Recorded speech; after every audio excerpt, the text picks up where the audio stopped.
Welcome to Next Human Lab podcast. I'm Simon, and I'm genuinely glad you're joining us today, especially if time's been slipping by quicker than you'd like. And I'm Luna.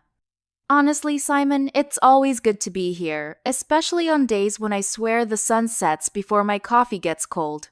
How's your morning been treating you so far? Today, let's just say if I blinked, I might have missed it. Had one of those moments where I checked my phone and suddenly it was noon. I did sneak in a walk though, and the air felt unusually fresh. Kind of woke me up for real. That sounds good. I almost skipped my breakfast, then realized that would just make the day blur even faster. Sometimes, those tiny pauses are the only thing that slows the day down, don't you think? Completely agree. Actually, that ties perfectly into what we're exploring today, how to reclaim our sense of time when it feels like the whole world is rushing ahead. So Luna, let's ease into this. Why do you think so many of us feel like our days are on fast forward? It's almost as if 24 hours used to be enough, but now it slips out of our hands. It's wild, isn't it?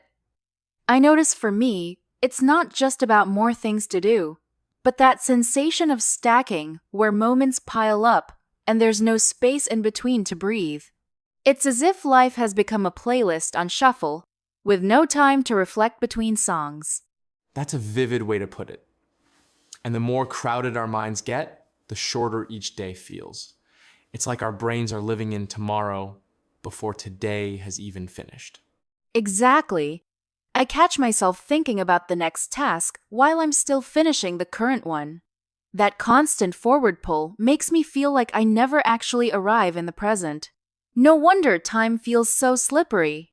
And when presence disappears, peace does too. That's why today's not about squeezing more in. It's about gently restoring our relationship with time so it works for us, not against us. You know, Luna, something I've realized, anxiety doesn't just make us worry.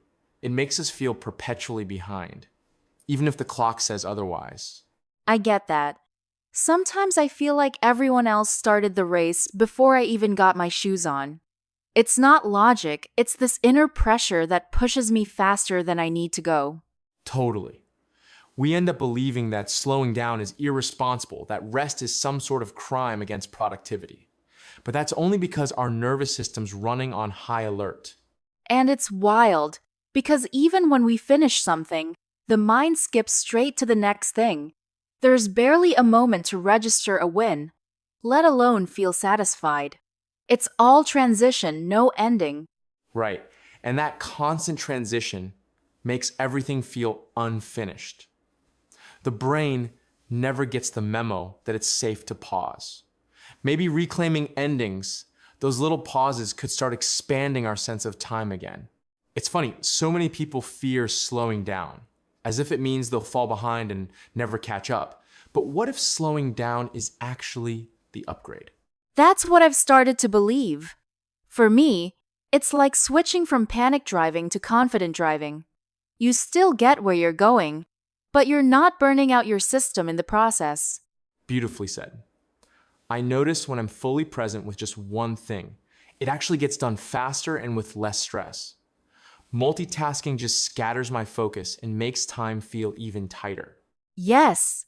It's like trying to juggle 5 movies at once. None of them make sense, and you end up exhausted.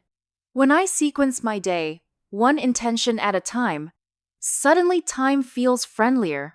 My mind isn't sprinting, but moving with purpose.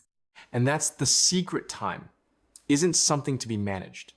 It's attention. Calm is clarity, not laziness. The more grounded I feel, the more the day stretches out almost like magic.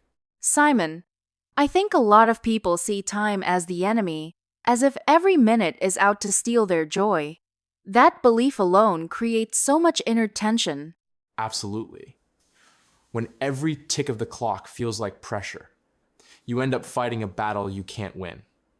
But it's not time that's rushing us. It's our own mind state. Right, and if your mind is calm, suddenly the same 24 hours feel generous. I've started a small morning ritual before I even check my phone. I put my hand on my heart and remind myself, I have enough time for what matters today.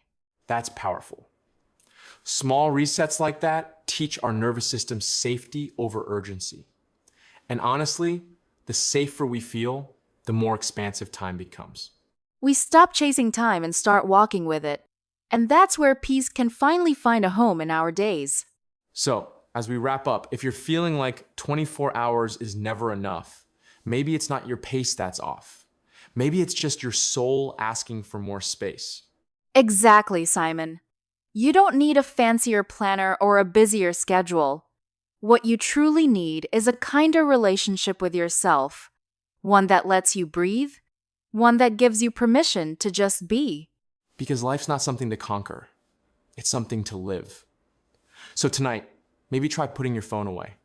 Place your hand on your heart and remind yourself, I showed up today. That is enough. You're not behind. You're simply becoming. And becoming doesn't race, it unfolds slowly, just as it's supposed to. Thank you for giving us your presence, your energy, and most importantly, your time. This is the Next Human Lab podcast, Where we learn not to race against time, but to live deeply inside it.